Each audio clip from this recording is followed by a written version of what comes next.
Operation Vaisakh, துரத்தும் மரணம்.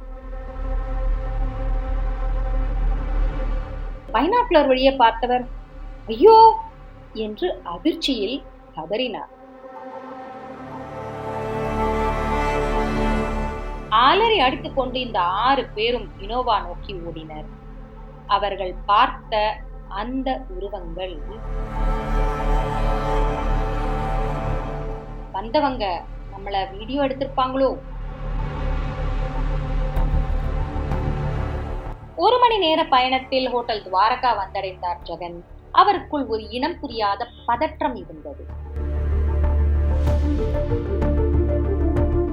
மாமாவுடன் சேர்ந்து ஒர்க் ஷாப் வெடித்து சிதறியது. அடுத்த நொடி கரண்ட் கட்டானது. 5 நொடியில் கரண்ட் வந்தது. ஜான் சேகர் தரையில் மயங்கி கிடந்தார். Rest in peace.